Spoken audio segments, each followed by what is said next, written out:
Margaret Chen had lived in 7 different cities during her 72 years, but she'd never felt this tired before. It wasn't the physical kind of tired that a good night's sleep could fix. It was the deep, soul-level exhaustion that comes from losing the person you spent 40 years building a life with. The moving truck had left 3 hours ago, and now she stood in her new living room, surrounded by boxes that she didn't have the energy to unpack. Her husband Robert would have made a game of it. He always did. He'd put on some old jazz music and dance around with the packing tape, making her laugh until her sides hurt. But Robert was gone now, and the silence in this new house felt heavy. She walked to the front window and looked out at Willowbrook Gardens. The neighborhood was exactly what the real estate agent had promised: quiet, clean, and peaceful. Rows of identical houses with perfectly trimmed lawns stretched down both sides of the street. Everything looked orderly, safe, the kind of place where she could spend her remaining years without any drama or stress. That's all she wanted anymore. Just peace. The next morning, Margaret woke up early out of habit. For 4 decades, she'd been up at 5 in the morning to open the dojo. Old habits die hard even when you're retired. She made herself a simple breakfast of rice and eggs, then decided to work on the front garden.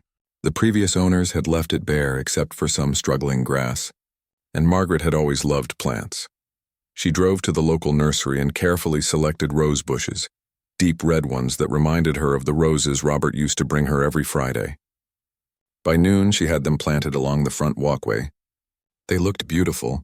She stood back, wiping dirt from her hands, and smiled for the first time in weeks. Robert would have loved them. That evening, she found a bright yellow notice taped to her front door. Violation notice, it read, in bold letters. Unauthorized plantings detected.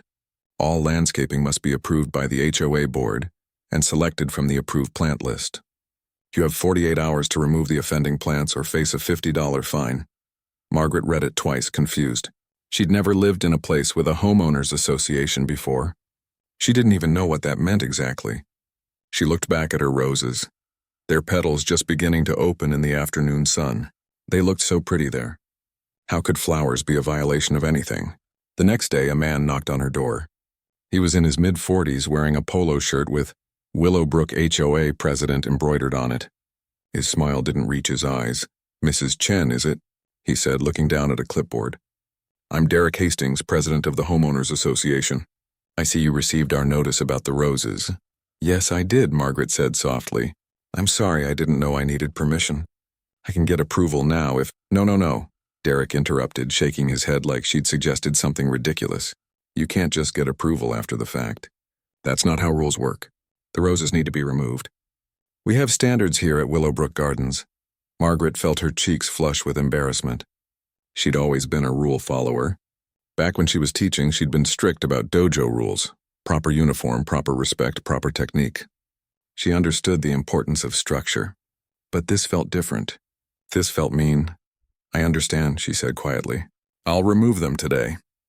"See that you do," Derek said, making a note on his clipboard. "And Mrs. Chen, I'd recommend you thoroughly review the HOA manual. It's 83 pages, but ignorance of the rules is no excuse. We run a tight ship here." He walked away without saying goodbye, already on his phone, laughing loudly about something.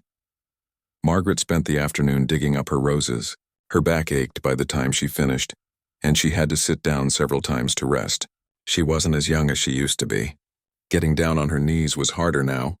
Getting back up was even harder. She replanted the area with boring shrubs from the approved list, plain green bushes that looked like every other bush in every other yard. The neighborhood looked uniform again. Perfect. Boring. That evening, her neighbor from next door came over. He was an older gentleman, probably around her age, with kind eyes and a slight limp.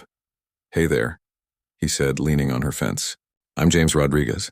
Live right next door. Saw what happened with your roses. I'm real sorry about that." "It's okay," Margaret said, though it wasn't.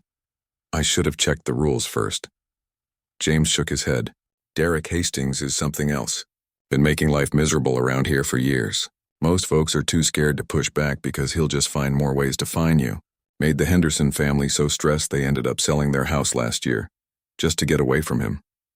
Margaret looked at him, surprised. "He can do that?" He thinks he can do anything, James said. Just watch yourself, okay? Try to stay off his radar. Keep your head down. Follow every tiny rule and maybe he'll leave you alone. After James left, Margaret sat on her front steps and looked at her plain, approved shrubs.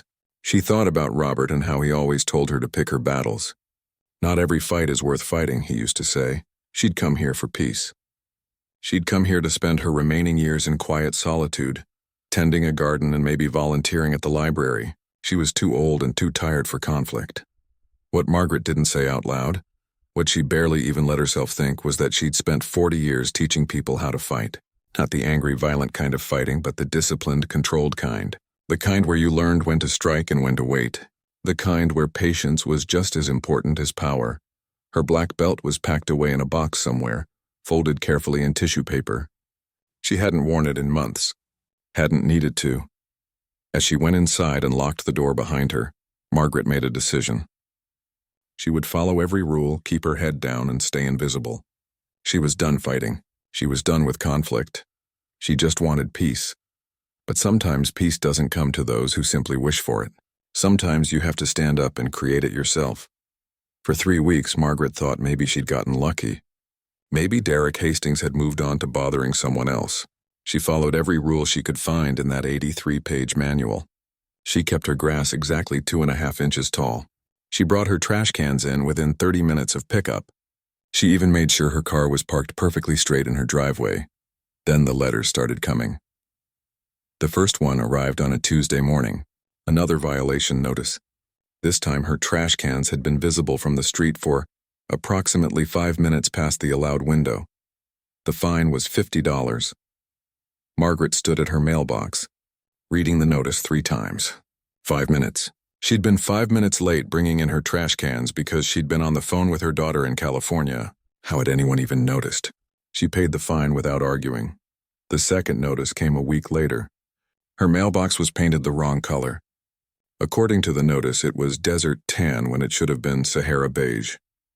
Margaret looked at her mailbox for a long time, trying to see the difference. It looked beige, just beige, but the fine was $100 this time, and she had 72 hours to repaint it or face additional penalties. She bought the correct paint and spent an afternoon carefully repainting her mailbox. Her shoulder ached for 2 days afterward. The third notice made her hands shake when she opened it. Her car was parked 3 inches too close to the street curb, creating a potential traffic hazard. The fine was $200. Margaret walked outside and looked at her 15-year-old Honda. It was parked exactly where it had been parked for a month. Nowhere near the street. She measured it herself with a tape measure. It was a full 18 inches from the curb. She paid the fine anyway. That evening, James came over again. He brought a casserole his wife had made. "Peggy thought you might like some home cooking," he said, handing her the warm dish. "She knows what it's like being new here and dealing with, well, you know." "Thank you," Margaret said. Her voice cracked a little. The kindness made her want to cry. "That's very sweet." James hesitated at her door. "Margaret, I gotta tell you something. Derek's doing this on purpose. He targets people. He picks someone and just doesn't stop. I've seen him do it to 3 families now." "But why?" Margaret asked. "I haven't done anything to him." "You don't have to do anything," James said sadly. "Some people just like having power over others. Makes them feel big, I guess. And Derek, he's got a lot of anger in him about something. Takes it out on folks who he thinks won't fight back." After James left, Margaret sat at her kitchen table and looked at the stack of violation notices. 3 fines, $350 total. And for what? For living in her own home that she'd paid for with money she and Robert had saved for 30 years? She thought about calling Derek and trying to talk to him, person to person. Maybe if she explained that she was on a fixed income, that she was a widow, that she was really trying her best. But deep down, she knew it wouldn't help. She'd met men like Derek before. Back when she was teaching, she'd occasionally get students who didn't come to learn discipline or self-defense. They came because they wanted to feel powerful. They wanted to learn how to intimidate people. Those students never lasted long in her dojo. 2 days later, Derek showed up at her door again. This time he had a woman with him holding a fancy camera. "Mrs. Chen, this is Karen Mitchell, our HOA secretary." Derek said with that fake smile. "We've received complaints about your property maintenance, so we're here to conduct an official inspection." "Complaints?" Margaret said. "From who?" "That's confidential," Derek said, already pushing past her into the house. "We take all complaints seriously at Willowbrook Gardens." Margaret had no choice but to let them in. They walked through her small home and Karen took pictures of everything. The paint on her bathroom wall, the kitchen cabinet doors, the windows, the carpet. Derek made comments under his breath, shaking his head and sighing dramatically. "This carpet looks worn," he said, pointing at a spot near the door, "and these cabinet hinges are loose. I'm seeing a pattern of neglect here, Mrs. Chen. Properties in Willowbrook Gardens must be maintained to our standards." Margaret looked at the cabinet hinges. They worked perfectly fine. The carpet was maybe a little worn, but it was clean. She kept her house spotless. She'd always taken pride in having a clean home. "Would you like some tea?" she offered, trying to be polite. Her mother had taught her that hospitality could soften even the hardest hearts. "We're not here for tea," Derek said coldly. "We're here to document violations." For 30 minutes, they picked apart her home. Too many items on her kitchen counter. A small water stain on the ceiling from an old leak that had been fixed. A tiny crack in the bathroom tile. Karen's camera clicked constantly. Finally, they finished. Derek stood at her door with his clipboard, looking satisfied with himself. "You'll be receiving a full report within 5 business days," he said. "I expect there will be several items that need addressing. I'd suggest you start saving money for the repairs and the associated fines." "I've already paid over $300, Margaret said quietly. "I'm trying to follow all the rules." "Then try harder," Derek said. He looked her up and down and his lip curled slightly. "Maybe you're just too old to properly maintain a property. Have you considered a retirement home? Might be easier for someone your age." Something flickered in Margaret's eyes. Just for a second. A flash of something that wasn't fear or sadness, but she looked down quickly and Derek didn't notice. "Thank you for your time," she said softly and closed the door. Inside, Margaret stood very still. Her hands weren't shaking anymore. She walked to her bedroom and opened the closet. She moved some boxes aside until she found the one she was looking for. Inside, wrapped carefully in tissue paper, was her black belt. She touched it gently, remembering all the years it represented. All the students she'd taught. All the times she'd helped people stand up for themselves. She closed the box and put it back. Not yet. She wasn't ready to fight yet. But she was done being a victim. That night, Margaret made some phone calls. To her daughter in California. To some old friends in Los Angeles. To a few former students who'd gone on to become lawyers. She asked questions. She took notes. She started doing research. If Derek Hastings wanted to play games with rules and regulations, he'd picked the wrong person, because Margaret Chen had spent 40 years teaching patience, discipline, and strategy. And the first rule of strategy is this: never let your opponent know what you're capable of until the moment you strike. The notice came in the mail on a Friday afternoon. Bold letters at the top read "Mandatory Community Meeting." Margaret read through it carefully. The meeting was scheduled for the following Tuesday at 7 in the evening at the community center. The agenda listed only one item: discussion of residents failing to maintain community standards. Margaret knew it was about her. Everyone in Willowbrook Gardens knew it was about her. James called her that evening. "You don't have to go," he said. "These meetings are just Derek's way of humiliating people in public. He'll show pictures and make accusations, and everyone will be too scared to defend you." "I'll be there," Margaret said calmly. "Margaret, please. I've seen him do this before. It's ugly. He tears people apart." "I know," she said. "I'll still be there." She spent the weekend preparing. Not the way Derek was preparing, with angry presentations and lists of violations. Margaret prepared differently. She made phone calls. She organized documents. She printed out photos she'd taken over the past month. And on Monday afternoon, a large envelope arrived from one of her former students, a lawyer in Los Angeles who specialized in financial fraud. Tuesday evening came. Margaret dressed simply in a cardigan and slacks. She pulled her silver hair back in its usual bun.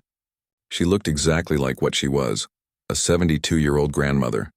She arrived at the community center 15 minutes early and sat quietly in the back row. Other residents filed in slowly, most of them looking uncomfortable. Nobody sat near Margaret. It was like she had some contagious disease they might catch. James and his wife Peggy came in and sat beside her anyway. James squeezed her hand once. "Whatever happens," he whispered, "you got at least 2 friends here." Derek arrived exactly at 7, followed by Karen, who was carrying a laptop and a projector. Derek wore a suit tonight like this was some corporate boardroom instead of a community center with folding chairs and fluorescent lights. "Let's get started," Derek announced, not bothering with any pleasantries. "We're here tonight because we have a serious problem in Willowbrook Gardens. We have a resident who repeatedly violates our rules and shows complete disregard for our community standards." He clicked a button, and Margaret's house appeared on the screen behind him. Then came the photos. Her original roses, her trash cans, her mailbox in the wrong shade of beige, her car, pictures of the inside of her home, zoomed in on the worn carpet and the tiny tile crack. "This is what happens when we allow standards to slip," Derek continued, his voice rising with rehearsed outrage. "Mrs. Chen has received multiple violation notices, multiple fines, and yet the problems continue. Some people simply refuse to respect the rules that the rest of us follow." Margaret sat still, her hands folded in her lap. Several residents glanced back at her with pity. One woman shook her head sadly. Derek went on for another 10 minutes, making Margaret sound like some kind of criminal who was single-handedly destroying property values.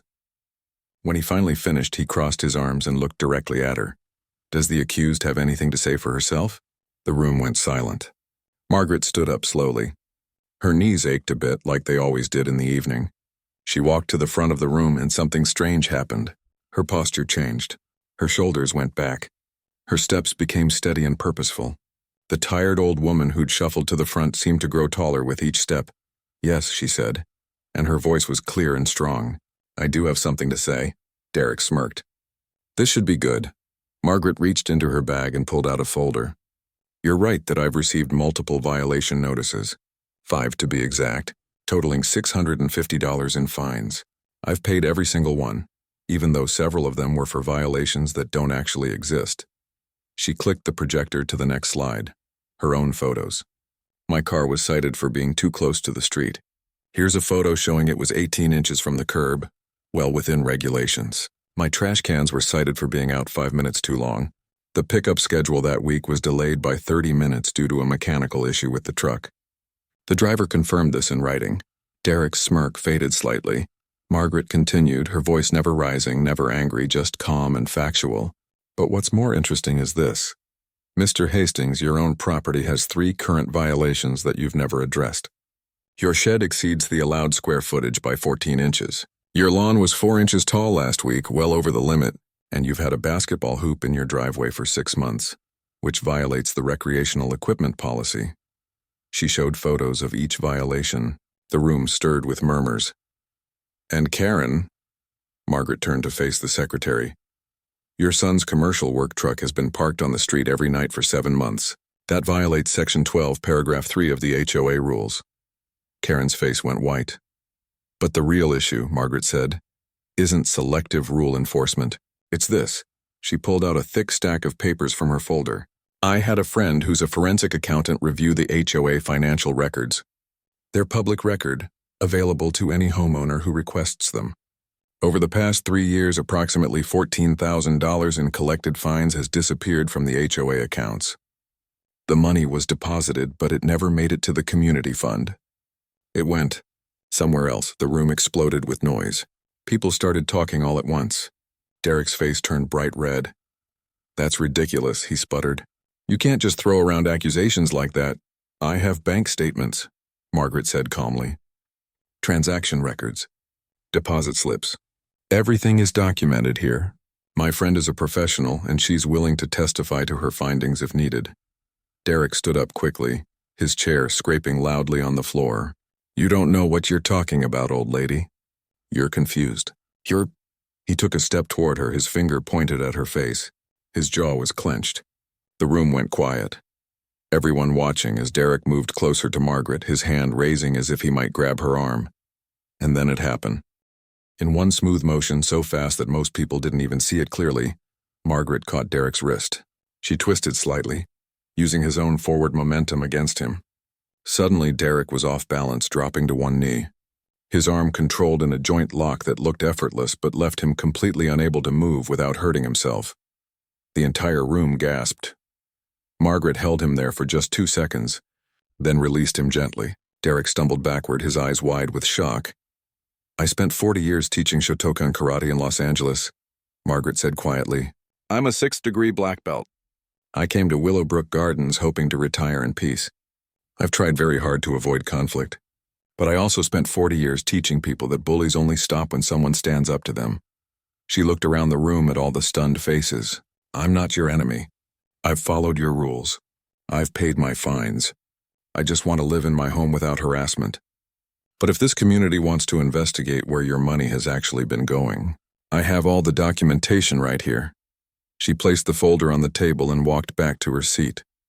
The room erupted again, but this time, people weren't looking at Margaret with pity. They were looking at Derek with anger. The meeting didn't end for another 2 hours.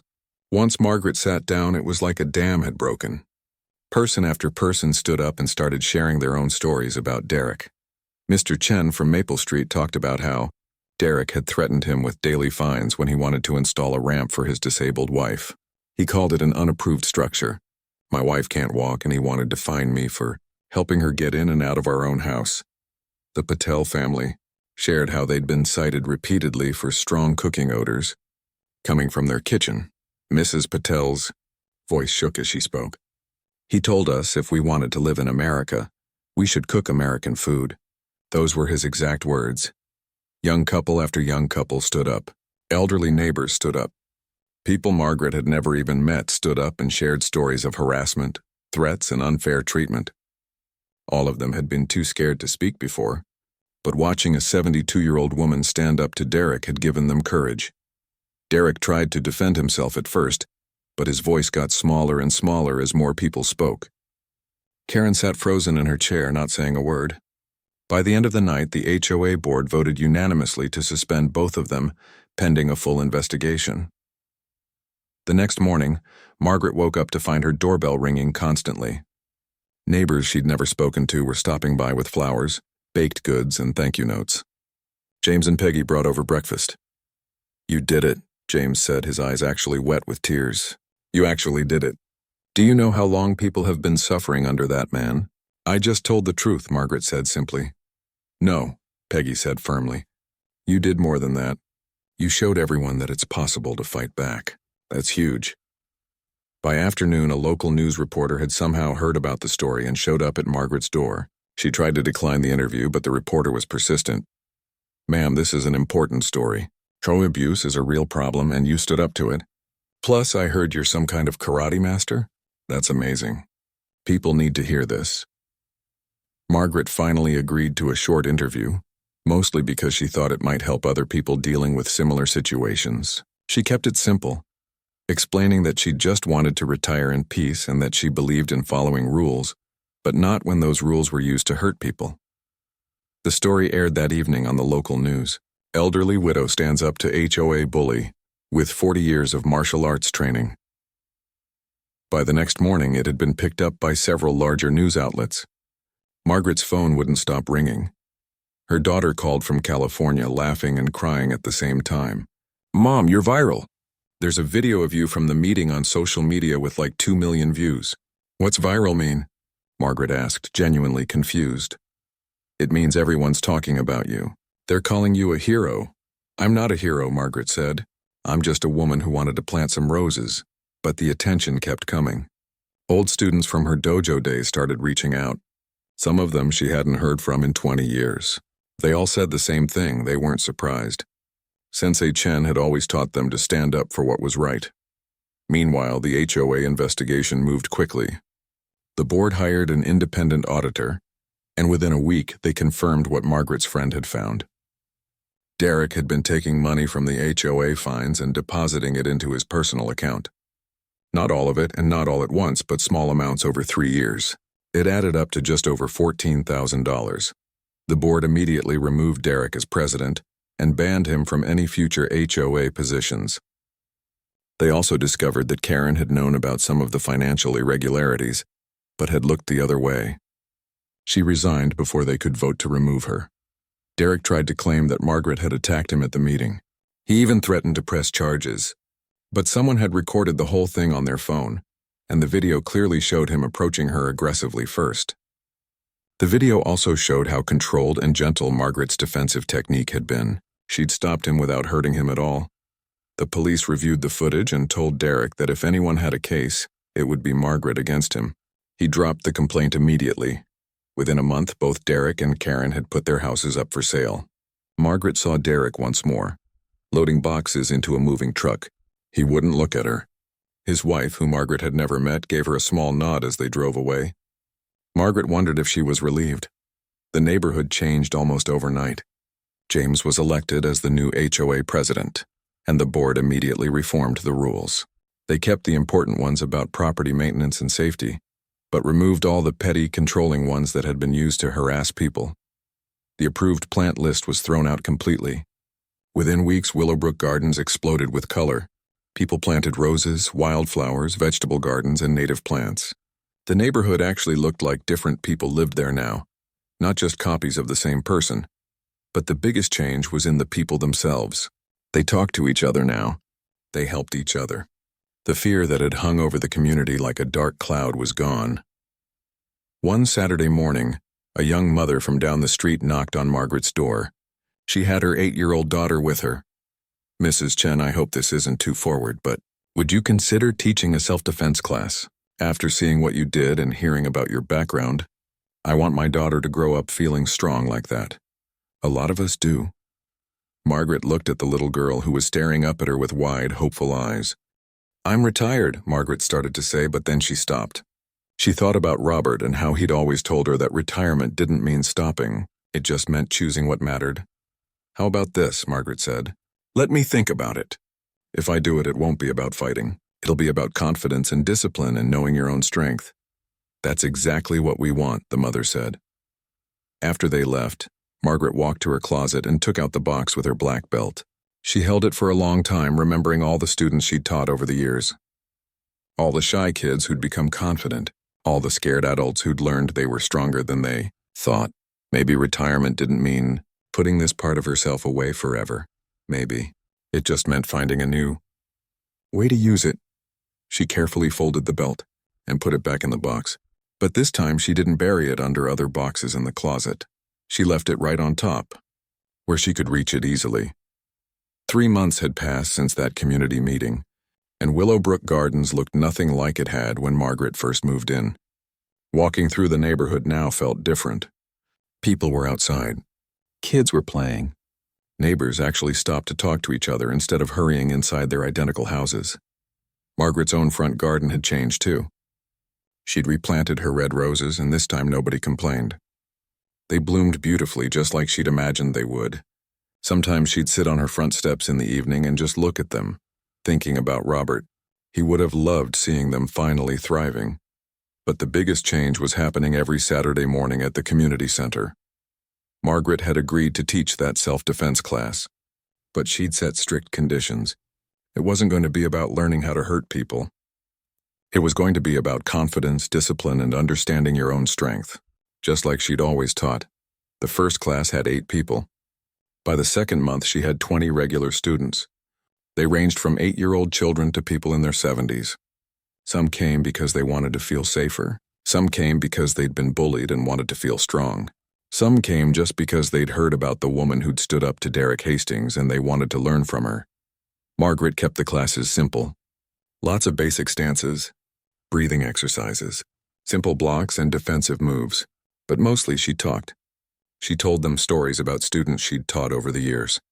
About the scared teenager who became confident. About the woman who'd been in an abusive relationship and learned she had the strength to leave. About the elderly man who stopped being afraid of falling because he'd learned how to control his body better. Martial arts isn't about violence, she'd tell them every class. It's about understanding that you have power, and then choosing very carefully when and how to use it. Most of the time, the best use of power is not using it at all. One Saturday, a teenage girl stayed after class. Her name was Amy, and she'd been coming for 6 weeks but barely said a word to anyone. "Mrs. Chen," she said quietly, "can I ask you something?" "Of course, dear." "There's this boy at school. He keeps bothering me. He follows me in the hallways and makes comments and—" She trailed off, looking embarrassed. "I told the teachers, but they just say boys will be boys. I was thinking maybe I could use some of the moves you taught us to—" "Stop," Margaret said gently. "That's not what these moves are for." Amy looked confused. "But you use them on Mr. Hastings." "I use them because Mr. Hastings put his hands near me first and I needed to protect myself in that moment. But that was the absolute last resort after months of trying everything else." Margaret sat down and patted the chair next to her. "Tell me, have you tried using your voice? Really using it loud and clear? Telling him to stop in front of other people?" "That seems scary," Amy admitted. "Scarier than getting physical with him? Because I promise you, the moment you put hands on someone, everything changes. You could get in trouble. He could get hurt and you'd have to live with that. Your voice is your first weapon, and usually the only one you'll ever need." They talked for another 20 minutes. Margaret taught Amy how to stand tall, how to project her voice, how to set clear boundaries. "And if he ever does touch you, you come tell me immediately and we'll handle it properly with the school and his parents and whoever else needs to be involved." "Okay," Amy nodded, looking more confident already. "Thank you, Mrs. Chen." After she left, James came into the community center. He was still HOA president, and he'd been doing a wonderful job. The neighborhood trusted him. "Got something to show you," he said, grinning. He led Margaret outside to where a group of people were gathered around a newly installed sign. It read, "Chen Peace Garden." Margaret felt her throat tighten. They'd transformed the empty lot at the corner of the neighborhood into a community garden. Raised beds full of vegetables, flowers of every color, a small bench under a shade tree. It was beautiful. "We voted on it last week," James explained. "Unanimous decision. You brought peace back to this neighborhood, Margaret. Seemed fitting." Margaret didn't know what to say. She walked through the garden, touching the flowers gently. There were roses here too, red ones like hers. That evening, as the sun was setting, Margaret sat on the new bench in the peace garden. People walked by and waved. Kids played on the sidewalk nearby. Everything felt alive in a way it hadn't when she first moved here. She thought about that first day, standing in her empty house, surrounded by boxes, feeling tired and alone. She just wanted peace, a quiet place to spend her remaining years without any drama or conflict. She'd gotten conflict anyway. But in dealing with it, she'd found something she didn't even know she was looking for. Purpose, community, a reason to get up in the morning that wasn't just about getting through another day. Her phone buzzed, a text from her daughter. "Saw your latest class photos online, Mom. Dad would be so proud of you." Margaret smiled, wiping away a tear. Robert would have loved all of this. The garden, the classes, the way she'd turned something negative into something positive. She'd spent 40 years teaching martial arts before retiring. She thought she was done with that part of her life. But maybe you're never really done with who you are. Maybe retirement just means finding new ways to be yourself. A young couple walked past with their toddler. "Evening, Sensei Chen?" they called out. The title made her smile. She hadn't been called Sensei in months before moving here. Now she heard it every weekend. "Good evening," she called back. As the sun dipped below the houses, painting the sky orange and pink, Margaret thought about a lesson she used to teach her students. "In martial arts, we have a saying," she'd tell them. "The bamboo that bends is stronger than the oak that resists." She'd bent when she first arrived. She'd followed the rules, paid the fines, tried to avoid conflict. Some people might have seen that as weakness, but Margaret knew better. She'd been bending, not breaking. Waiting, not giving up. Choosing her moment carefully, the way she'd always taught her students to do, and when the moment came, she'd been ready.